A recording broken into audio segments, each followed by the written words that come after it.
It started as a joke, just one offhand sentence tossed into the air to quiet the noise of a crowded room. The kind of thing a man says when he has run out of patience and wants people to stop asking questions. When a colleague leaned over for the third time that evening and nodded toward the woman standing beside him, Daniel laughed and said, with the easy confidence of someone who genuinely did not care about the consequences, "Don't ask again. She's my wife." The table erupted in laughter, because everyone assumed it was exactly what it sounded like, a harmless joke, a deflection. The kind of wit a man uses when he is slightly out of his element and trying not to show it. But the woman standing beside him did not laugh. Victoria Hart, the most formidably composed person in that entire gilded ballroom, the woman whom half the city called the Ice Queen behind her back, and the other half feared openly to her face, turned and looked at Daniel with something in her eyes that no one in that room had ever seen before. And then, so quietly that only he could hear it, she said, "I wish that were true." In the space between those 5 words and Daniel's next breath, something shifted. Something neither of them had names for, yet something that neither logic, nor pride, nor the vast difference in their circumstances could easily explain away. It would take months and misunderstandings, and a great deal of stubborn silence, before either of them admitted what had begun in that single unguarded moment. But it had begun, and beginnings, as any honest person knows, are not always loud. Daniel Mercer was 38 years old, and had spent the better part of the last 4 years building a life that was quietly, deliberately small. Not small out of failure. He had enough work, enough skill, and enough professional respect to live comfortably, small by choice.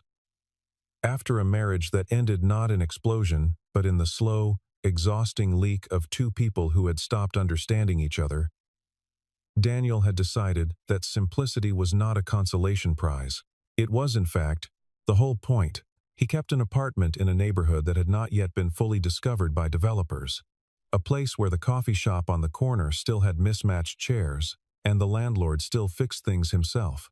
He worked as a freelance architect, taking commissions that interested him, turning down the ones that didn't, and spending the hours in between reading, running along the river, and being quietly present for his younger sister's 2 kids on Sunday afternoons. He had no interest in climbing back into the noise of ambition. He had been there. He had found it hollow. The life he had built since then fit him the way a well-worn coat fits a person who has stopped caring what anyone thinks of the cut. His best friend Marcus had a different theory, of course. Marcus always had a theory. Marcus believed that Daniel had not found peace. He had found a very comfortable place to hide, and that the difference between the two was significant and would eventually matter. Daniel disagreed, but when Marcus called on a Tuesday evening and asked, with that particular brand of casual pressure that old friends deploy so effectively, whether Daniel would come to the Whitfield Foundation charity auction that Saturday, Daniel said yes before he had fully thought it through. Marcus had helped him through the divorce. Marcus had shown up at 3 in the morning once with a bottle of bourbon, and no explanation other than "I figured you needed company." Daniel owed him the occasional inconvenient Saturday. He did not own a suit that was appropriate for the kind of event Marcus described: black tie, Hartwell Grand, the city's most ostentatious hotel, a room full of people whose net worth had too many digits to count comfortably. He borrowed one from Marcus, stood in front of his mirror for longer than he would admit, and decided that his general air of not trying very hard was, if anything, a form of authenticity. He arrived at the Hartwell Grand, feeling exactly like what he was, a man who did not belong there, and had made a certain peace with that fact. The hotel itself was extraordinary, all marble and warm light, and the particular silence of money, that heavy, padded quiet that seemed to absorb sound along with everything else. Daniel accepted a glass of champagne he did not particularly want, found Marcus near the entrance, and immediately began calculating how long he needed to stay before leaving could be considered polite rather than rude. He estimated 90 minutes. He was prepared to be bored. He was prepared to feel like an artifact from a different world, which was fine because he was, in fact, an artifact from a different world. What he was not prepared for was the moment, somewhere around the third item in the auction program, when the far doors of the ballroom opened, and the entire room seemed to tilt ever so slightly on its axis, as though gravity had briefly recalibrated itself around a single point of origin. He turned to look, because everyone turned to look, and that was when he saw her for the first time. Victoria Hart walked into rooms the way weather fronts move in from the ocean, with a sense of inevitability, with the quiet authority of something that does not need to announce itself because its presence is already felt before it arrives. She was 35, with dark hair pulled back in a way that was precise without being severe. And she wore a deep navy gown that fit the room without performing for it, which was, Daniel would later think, exactly the right choice. The photographs he had seen of her, and there were many, because she was the kind of person whose photograph appeared in places, had not fully captured the quality that made a room full of accomplished, sophisticated people go briefly, collectively quiet. It was not beauty alone, though she was objectively beautiful. It was something harder to articulate. A kind of stillness. A sense that she occupied space on her own terms, and had never, in her entire life, needed anyone's permission to do so. The tabloids called her the Ice Queen. Business journals called her one of the most formidable minds in private equity. Her company, Hart Capital, managed a portfolio that touched industries from technology to infrastructure to renewable energy, and she had built it from almost nothing, a fact that was frequently mentioned and, Daniel suspected, rarely fully understood by people who had not started from almost nothing themselves. He learned all of this later. That first evening, he knew only what he could see. A woman entering a room, drawing every eye, and appearing not to notice or not to care, which amounted to the same thing. What happened next was the kind of small accident that changes everything. The seating arrangement for the dinner portion of the evening had been shuffled at the last minute. A guest had canceled. A table had been reorganized. And Victoria Hart, who had been placed at a table near the front, found herself instead seated at table 9, which was also Daniel Mercer's table. She sat down without ceremony, greeted the other guests with the composed efficiency of someone who had performed this social ritual many hundreds of times, and then, because the person to her left immediately launched into an elaborate pitch about a real estate development he wanted her to consider, she turned slightly to her right. Daniel was looking at the program. He was not looking at her. He was, in fact, circling the lot numbers of 2 items he thought might be worth bidding on, a framed architectural drawing from a mid-century master that he genuinely wanted, and a weekend at a mountain resort that he thought his sister would love.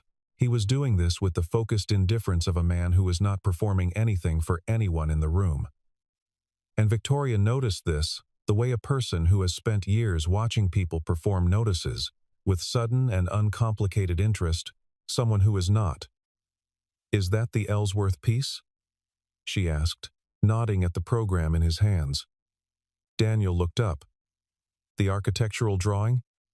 "Yes. I've been watching that one." He did a series of conceptual bridges in the late 1950s that most people don't know about. Daniel turned to face her fully. "The Meridian Studies. I wrote my graduate thesis on the tension between his early structural work and his later retreat into pure formalism." Something shifted in Victoria's expression, not dramatically, not in any way that the other guests would have noticed. But she sat slightly differently. "Most people who know the Meridian Studies lead with the formalism argument," she said. "You said retreat. That's an interesting word choice." "Because that's what it was," Daniel said. And he said it the way he said most things, directly, without apology, without any particular awareness that he was talking to one of the wealthiest people in the city. He had something in those early years. A conversation between the mathematical and the human. Then he got famous, and the conversation ended, and he just started talking to himself. There was a pause, and then Victoria Hart, who was known for many things but not particularly for laughing at dinner parties, laughed. The conversation that followed was, by any measure, unusual. They talked about Ellsworth, and then about the broader question of whether commercial success and creative integrity were structurally incompatible or merely statistically unlikely to coexist. They talked about a building Daniel had worked on in a neighborhood 3 miles from where they were sitting. A community center that had taken 2 years to complete, and that he considered the most honest work he had done. They talked about Victoria's brief period living in Lisbon in her late 20s, working 16-hour days building the early framework of what would become Heart Capital, and the way the light in that city had a quality she had never found anywhere else.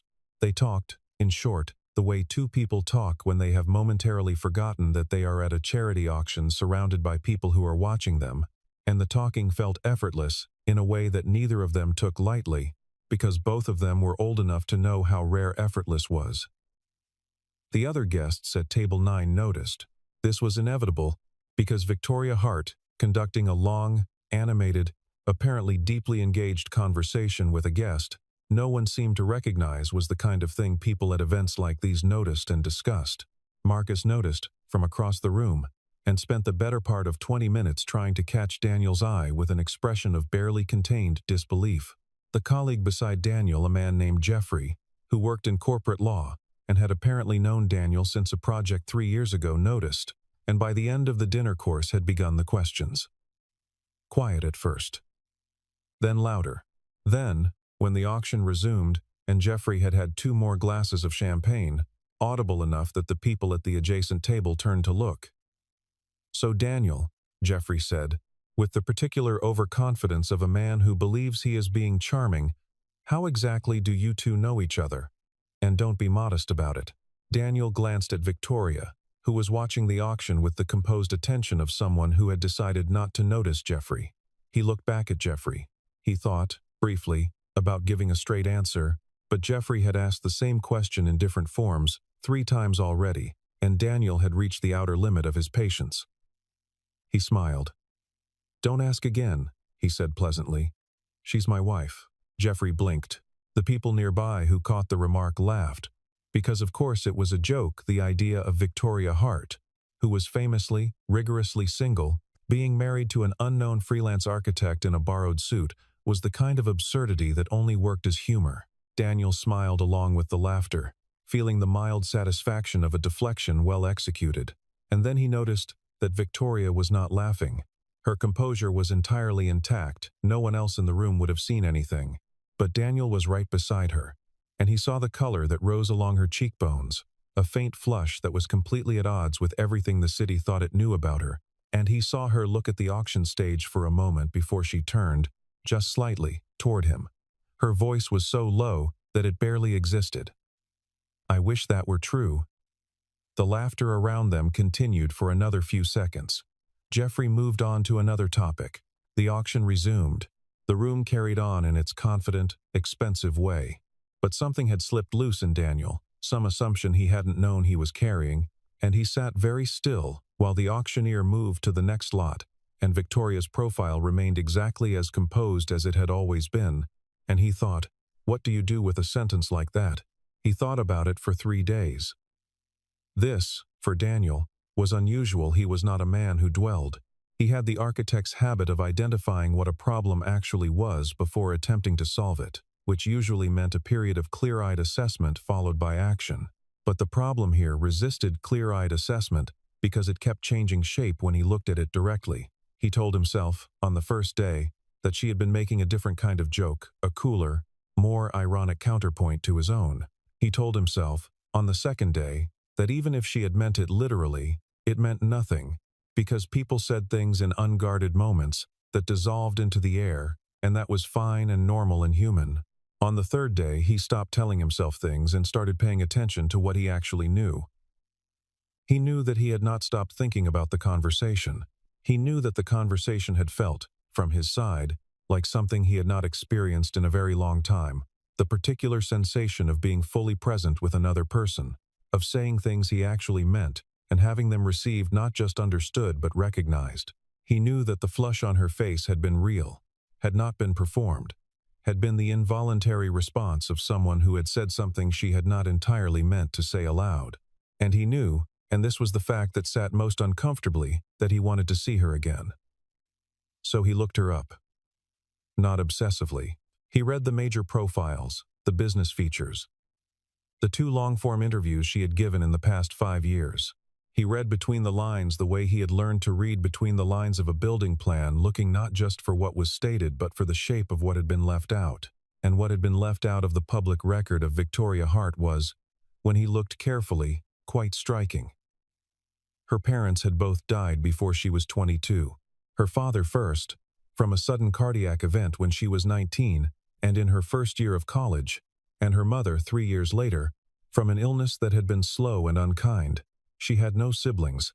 She had built Hart Capital in her mid-20s with a small inheritance, a line of credit she had negotiated herself, and what every profile described, with a kind of breathless admiration, as an extraordinary capacity for work.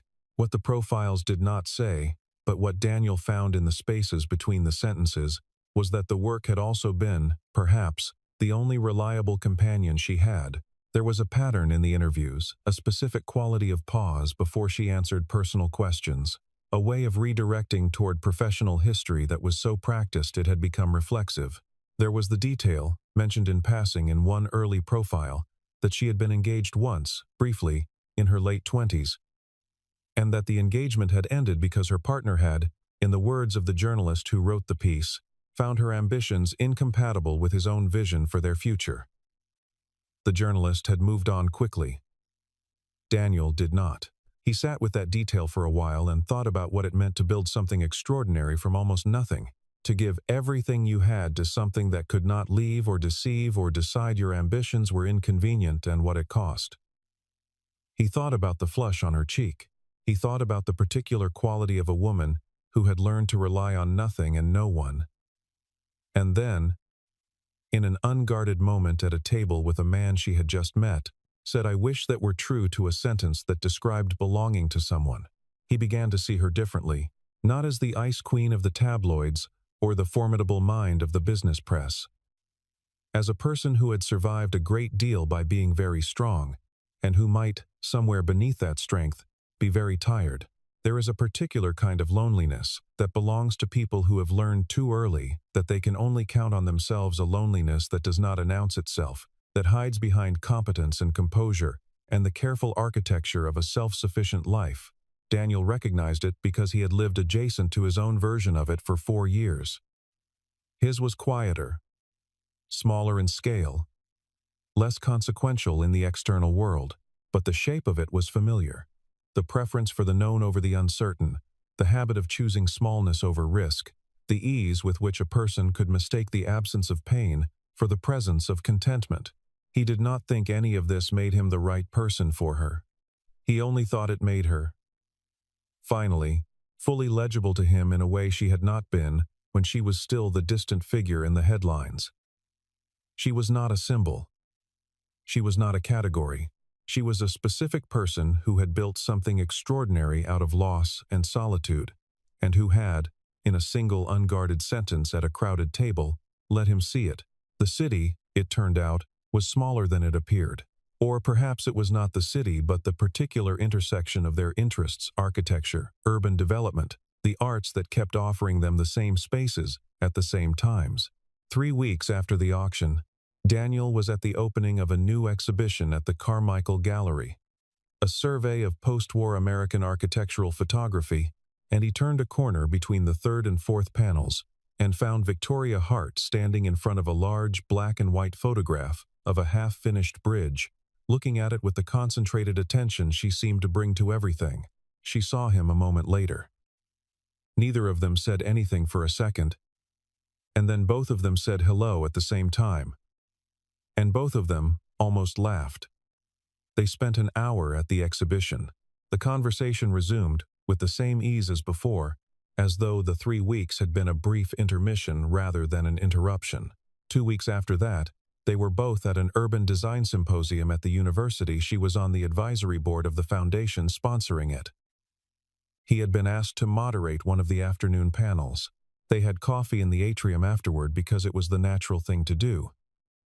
Then there was a Sunday afternoon concert at the park, and then a quiet afternoon in a coffee shop in her neighborhood, when they had both, apparently, had the same idea about where to spend a rainy Saturday. He did not plan these meetings. He did not think she planned them either. They happened the way certain things happen when two people are, without quite admitting it to themselves, moving toward each other along parallel lines that are slowly, inevitably converging. Victoria changed in these spaces. Not dramatically, she remained who she was, precise and self-possessed and incapable of anything that could be described as small talk. But there was a quality of relaxation that appeared in the lines of her shoulders when they were together, a quickness to laugh that he suspected very few people had seen. She asked questions with genuine curiosity and listened to the answers with her full attention. And she told him things, not confessions exactly, but the kind of honest observations that people share when they have stopped editing themselves for an audience. She told him that she sometimes sat in her office at 7 in the morning before anyone else arrived and played piano on the small upright in the corner, because that was the only time she could play without feeling she was performing for someone. She told him that she found the architectural drawings in her conference room generic skyline prints chosen by an interior designer vaguely offensive, and that she had been meaning to replace them for 2 years and kept not doing it because she couldn't decide what she actually wanted on the walls.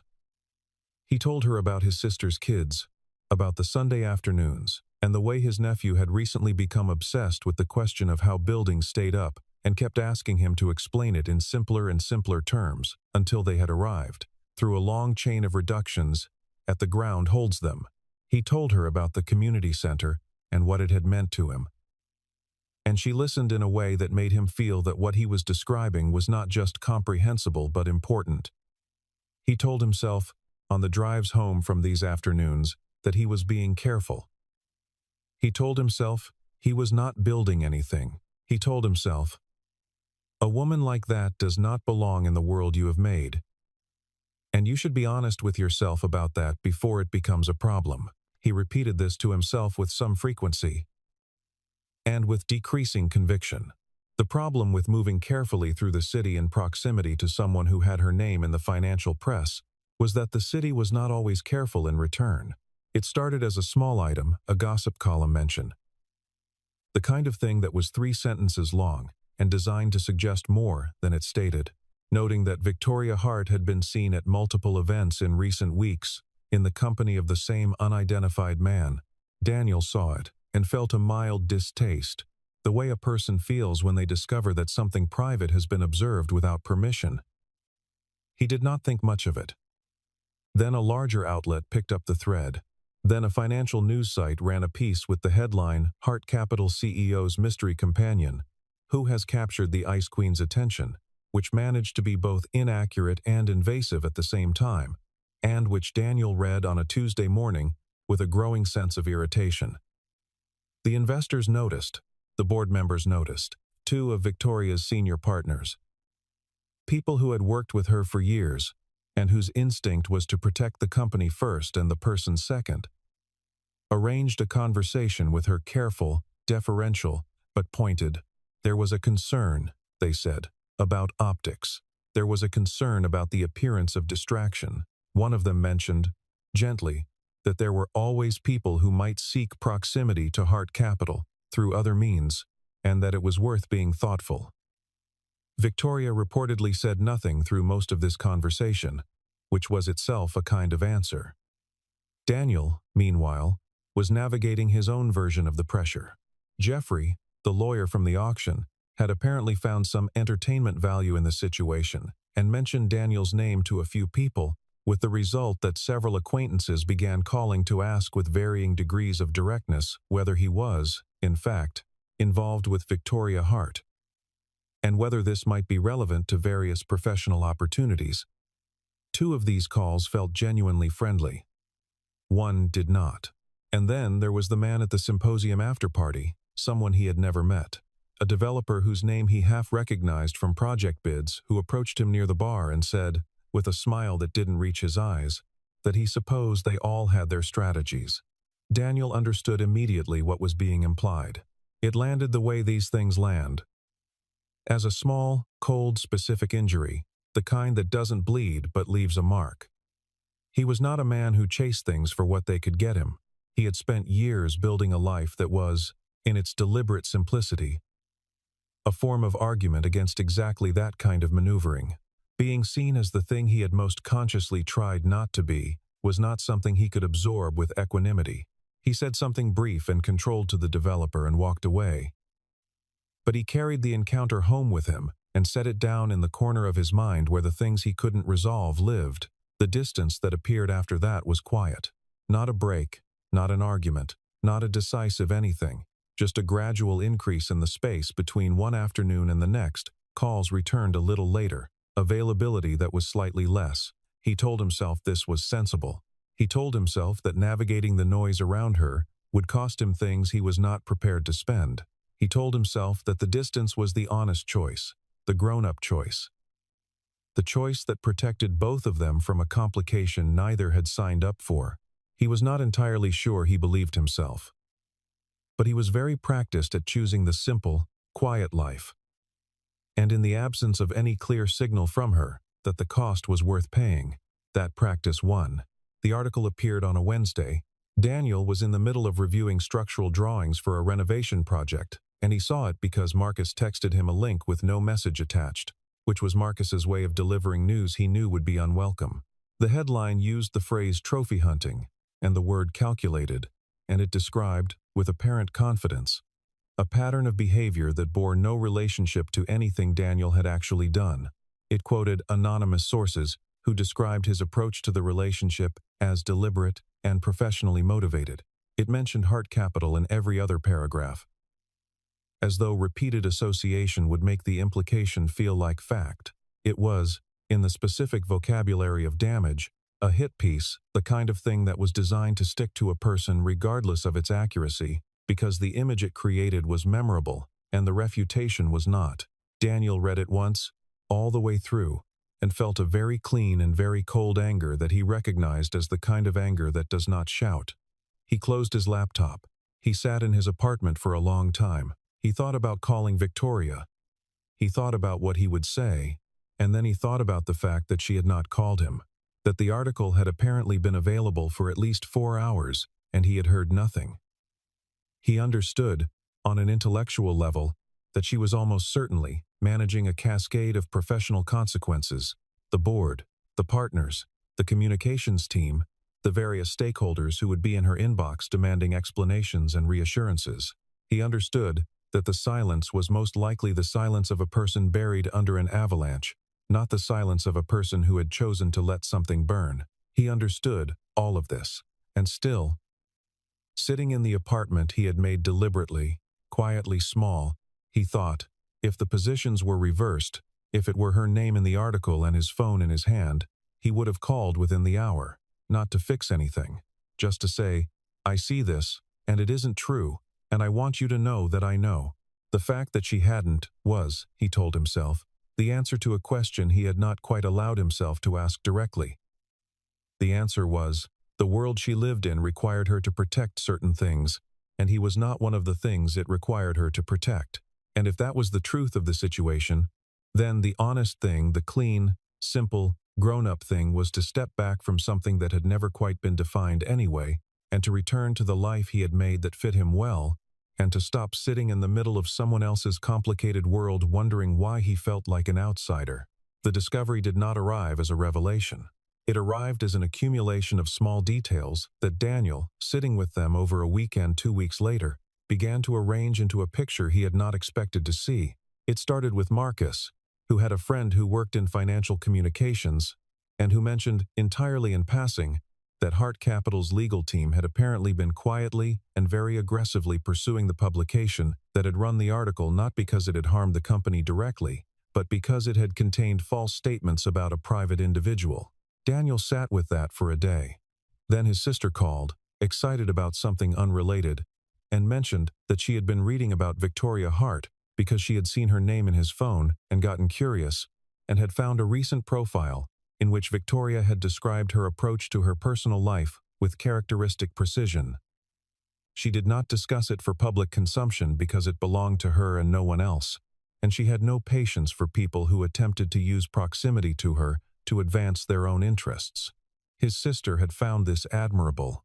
Daniel found it interesting for a different reason, because the quote was recent, given in the week after the article, and because the specific language about proximity and interests was, he thought, not generic. It was targeted. It was the language of someone responding to a specific claim. He did not act immediately on this. He was not yet sure what he was looking at, but he began, carefully, to pay attention. He spoke to a lawyer, a straightforward, hourly consultation who confirmed without naming clients that defamation actions against media publications on behalf of private individuals were unusual, expensive, and typically pursued only when someone felt strongly enough to absorb the cost. He ran into a woman he knew slightly from the urban planning community, who mentioned that she had recently been approached by someone at Hart Capital about a project Daniel had completed 3 years ago. They had wanted to know about his professional reputation and the quality of his work. She had assumed it was for a potential commission, and had said good things. It was only later, he thought, that the pieces began to form a coherent shape. Victoria had not been silent. She had been working. While he had been sitting in his apartment interpreting her silence as abandonment, she had been instructing her lawyers, managing the narrative where she could, and through methods that were indirect and careful, in the way that she was indirect and careful about everything, quietly ensuring that the record about him was accurate. She had not called, but she had not let the fire burn either. She had been fighting it in the only ways available to her without making it larger. Daniel sat with the weight of this for a long time. He thought about the quality of attention she had brought to every conversation they had had, the way she listened, the things she had told him in those quiet hours that he suspected she had not told many other people. He thought about what it must cost, a person who had learned not to need anyone, who had built her entire life on self-sufficiency, to say, "I wish that were true," in a voice that was barely a whisper. He thought about what it meant that she had protected him without asking for credit or recognition, or any acknowledgement at all, had done it. Apparently, simply because it was the right thing to do, and because she had decided that he was worth protecting. He had left. She had stayed. And he had gotten that entirely backwards. There was a benefit gala for the Mercer Architecture Foundation, no relation to Daniel, which was a coincidence that struck him as faintly absurd on a Thursday evening in late November. It was a significant event, 200 guests, major donors, the kind of room where decisions got made. Victoria had been listed as an honoree for her foundation's support of urban design education, which Daniel knew because he had spent the better part of a week figuring out a way to be in that room. He had not told anyone what he was planning. He had not, if he was honest, told himself entirely, because stating it directly felt like a commitment that his rational mind might talk him out of, and his rational mind had already done enough damage. He arrived early. He spoke to no one he did not have to. He stood near the back of the room during the presentations, and watched Victoria accept her recognition with the composed grace she brought to everything. And he thought, she is the most self-sufficient person I have ever met, and she is also the loneliest, and those two things are not unrelated, and I have spent 4 years building a life that was quiet and small and safe, and I have been describing that to myself as wisdom, but it was also, at least in part, fear. He waited until the formal program had ended and the room had shifted into the open circulation of the reception. He made his way toward her through the crowd. She saw him from 20 feet away and stopped moving. The expression on her face was not the composed mask she wore for rooms full of people. It was something more unguarded, something that had surprise in it, and something else that he could not name exactly but that he recognized. He closed the distance and stood in front of her and said, at a volume that the people immediately around them could hear if they were paying attention, "I owe you an apology." Victoria looked at him steadily. "You don't," she said. "I do," he said. "I interpreted your silence as something it wasn't, and I left when I should have stayed, and I've spent the last several weeks being very clear-eyed about that." There was a pause. Someone nearby was pretending not to listen and doing it very badly. "I also need to say something else," Daniel said. "I have spent several years being very proud of my ability to want very little. I had a good story about why that was a virtue. I'm less sure about that story now." Victoria's expression had not changed, but her stillness had changed in quality. It had gone from composed to waiting. "I thought," he said, more quietly now, "that you and I came from different worlds, and that was a reason to be careful. But I've been thinking lately That the part of your world I actually know, the part that talks about Ellsworth at dinner and plays piano at 7 in the morning when nobody's watching and thinks the prints in your conference room are vaguely offensive. That part doesn't feel like a different world at all. It feels like the only world I want to be in." He stopped. The room around them had the particular charged quality of people pretending to have other conversations. Victoria looked at him for a long moment, and then, for the second time in his experience, color rose in her face, that same faint flush he had seen at the auction, the same involuntary warmth that had nothing to do with performance and everything to do with truth. She said, "You investigated my conference room prints?" He laughed. She almost smiled. "I may have mentioned them once," he said. "You mentioned them twice," she said. "I counted." And that, somehow, was the thing that broke the careful distance, open the fact that she had counted. The weeks that followed were different. Not different in any dramatic, public way. Neither of them was inclined toward drama, and their relationship, such as it was becoming, developed in the same quiet spaces it had always occupied. Coffee shops and exhibitions and long afternoons that stretched into evenings without either of them noticing the transition. But the ground beneath those spaces had changed. There was a directness now that had not been there before, an absence of the careful half-steps they had both been taking. Victoria said what she thought. Daniel stopped editing himself around her. They argued, once, about a city planning project. Genuinely and with some heat. And neither of them backed down, and afterward they had dinner and kept talking about something else entirely, and Daniel thought, this is what it feels like when two people are actually present with each other. His sister met her on a Sunday afternoon when the timing worked out and described her afterward, with characteristic bluntness, as terrifying and excellent, which Daniel understood as the highest possible endorsement. His nephew asked if the lady who knew about bridges was coming back, which Victoria apparently found more touching than she let on directly, but which Daniel could read clearly enough. The board and the partners adjusted. This took time, and required from Victoria a kind of patient firmness that she apparently deployed with the same precision she brought to everything else, making clear, without drama or extensive explanation, that her personal decisions were her own, and that the company would proceed on its merits regardless of who she chose to spend her time with. The tabloids continued to speculate, but tabloid speculation had always been part of the terrain she navigated, and she had long since learned not to give it more weight than it deserved. Daniel, for his part, found that the noise bothered him less once he had stopped trying to live in a way designed to avoid it. The article had said he was calculating. The truth was that he was the least calculating person in that entire world, which was probably why he had been so ill-equipped to navigate it at first. Once he stopped trying to navigate it and simply lived in it the way he lived in everything else, directly, on his own terms, with no particular performance, the ground became steadier. There was, through all of it, one conversation he had been turning over in his mind since the night of the gala. He had said what he needed to say, and she had heard it, and something had opened between them, but there was one thing he had not yet said directly.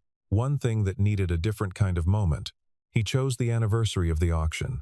Not because he was sentimental, or not only because he was sentimental, but because it seemed honest. And he had made a commitment to honesty that he intended to keep. He made a reservation at a restaurant neither of them had been to before. Small and unhurried and well lit. The kind of place where the tables were far enough apart that the conversation belonged to the people having it. Victoria arrived exactly on time, because she was always exactly on time, and she was wearing something understated and dark, and she looked, he thought, completely like herself.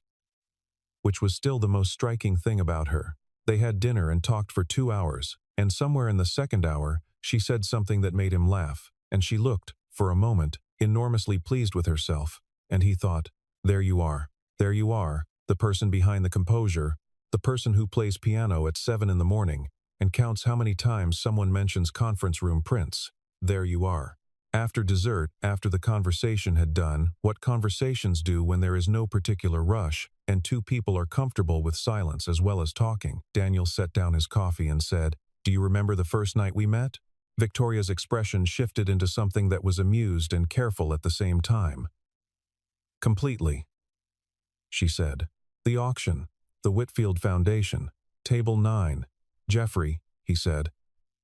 I was going to say the Ellsworth, she said. But yes, Jeffrey. He asked me 3 times who you were, Daniel said. I remember, and I said I know what you said.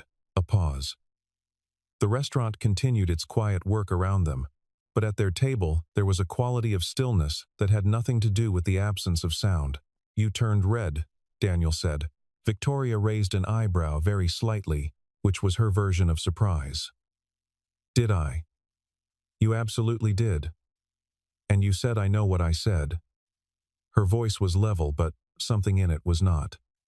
He reached into his jacket pocket.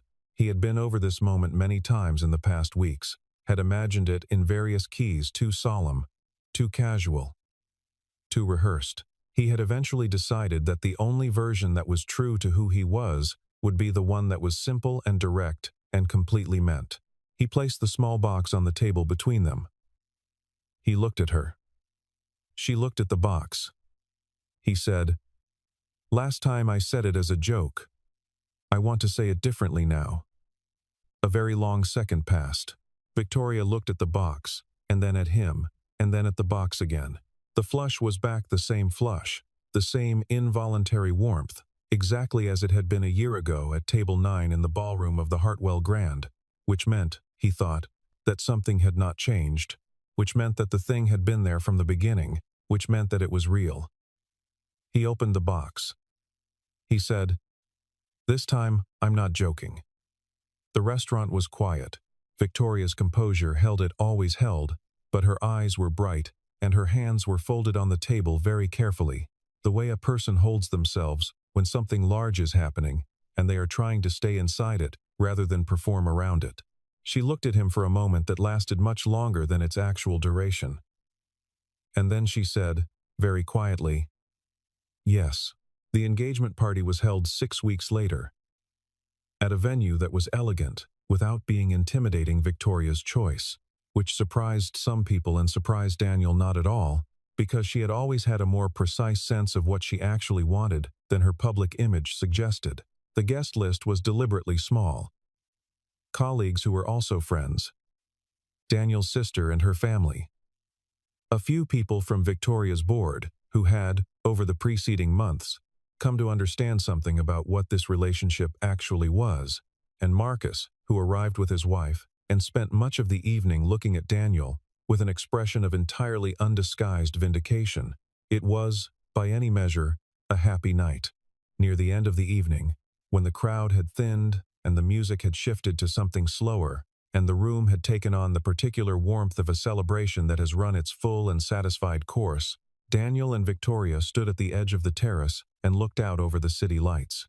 She was wearing the ring, which she had examined for a long time after he put it on her hand, and about which she had said, in her characteristically precise way, that it was exactly right, which were the 3 words he had hoped most to hear. He had his arm around her, and she had her head tilted slightly toward his shoulder, not resting on it, not quite. Because she was not quite that person yet, but inclined toward it, which was close enough. She turned her face up toward him and said, You know something? Her voice was warm and unhurried, and it still did the thing to him that it had done from the very beginning. That particular quality of being heard that he had not known he was missing until she was the one saying his name. He looked at her. What? She smiled, not the composed, public smile. The real one. The one he had worked hard to understand and harder to deserve. That day, she said. At the auction. When you said it as a joke. He waited. She looked out at the city for a moment. At the lights scattered across the distance like a second sky. And then back at him. I really did wish it, she said. I know, he said. He did know. He had known, perhaps, longer than either of them had been prepared to admit. He pulled her slightly closer, and she allowed it. And the city continued below them, in its busy, indifferent, magnificent way, entirely unaware that something small and true and hard-won had just found its place to rest. The happiness Daniel had spent 4 years not believing in, had not come from money or position or the complicated machinery of the world Victoria operated in. It had come from the same place all real things come from two people being honest with each other in the face of every reason not to be, and from choosing, again and again, to stay in the difficult and luminous space where that honesty lived. It had come from a freelance architect in a borrowed suit who had been willing, eventually, to stop calling his smallness a virtue.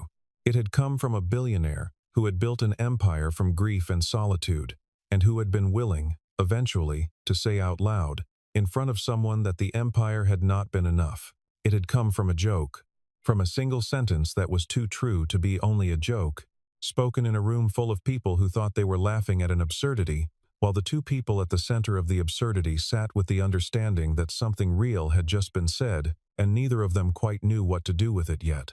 They had figured it out. It had taken time and misunderstanding and pride, and the particular stubbornness of two people who were both more comfortable with being alone than they should have been. But they had figured it out, and that, in the end, was the whole story. Victoria turned her face into his shoulder. Not quite resting. Inclined. Close enough. And he thought, for the last time that evening, about a man in a borrowed suit at a table he had not expected to be at, making a joke that turned out to be the truest thing he had ever said, and a woman who had blushed and told him, in a voice barely above a whisper, what she wished. And he thought, I am glad she said it. I am glad I heard it. I am glad we were both brave enough, eventually, to stop pretending it wasn't true.